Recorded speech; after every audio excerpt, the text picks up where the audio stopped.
Ate Lucille, ano po ang problema ninyong mag-asawa at kayo po'y nakakabulahaw? Dahil po, ma'am, paulit-ulit po yung suspended, ma'am, na wala ng trabaho ang asawa ko, ma'am. Dinadagdagan pa po nila, ma'am. Hindi totoo Pero yan. ang problema ay kayo... Totoo yan. Lucille, ang problema ay kayo ay nirereklamo dahil nga maingay kayo at nakakabulahaw na kayo sa kapitbahay ninyo. Naghihingi po ako sa kanilang pasensya, ma'am. Pero hindi po nila tinatanggap, ma'am, dahil maingay po kami. Pero nag-aaway po kaming mag-asawa, ma'am. Hindi po sila kasama, ma'am. Inaamin mo kasi totoo. Ang bahay kasi natin kadikit lang. Oo, pero Oo nga. Ate Lucille, magkadikit kayong bahay bakit natin. muna natanggal sa trabaho ang iyong asawa? Dahil po, ma'am, nag-absent po siya ng isang gabi lang po, ma'am. Sinuspended po ng 5 days, ma'am. Kaya yun po yung problema namin, ma'am. Okay. Ate Lucille, saan ka ngayon kumukuha ng panggastos para sa pamilya mo? Dahil ang balita namin, umiinom pa tong asawa mo, wala nang ang trabaho. Opo, ma'am.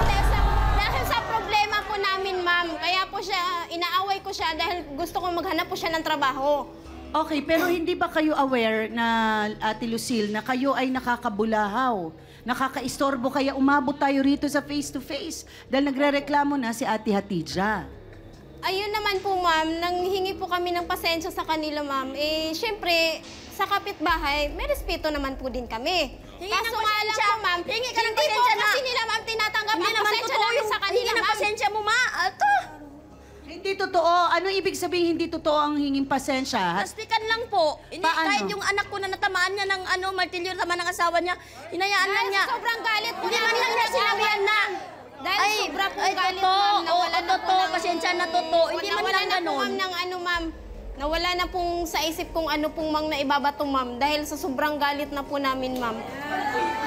Bakit napag-initan mo pati yung pusa ng hipag ni Ate Hatidja? Anong Opo. ginawa mo doon sa Pinapakan pusa? po niya. Nasa ano kasi, ma'am, sa tulay na... Napilay nasa po yung- tulay po, ma'am. napilay po yung paa. Kaya hindi ko po nasadya talaga, ma'am. Nga naapakan ko, ma'am. Hindi po, sinasadya mo yon eh. Hindi ko sinadya yun dahil yung So, pusa sa galit mo kasi gitna. pinabarangay ka, Ayaw po pinabarangay kami, ka ayaw kasi. po kami yung pusa niyo. Sinapakan mo, dumaan ka doon eh. Napakan mo, ganyan eh. Nakita ka ng hipag ko eh. Tapos natutulog po ako. Nang natutulog po ako, nalimpungatan po ako sa awan nilang ng hipag ko. Hinabol ko po siya ng 2 por 2.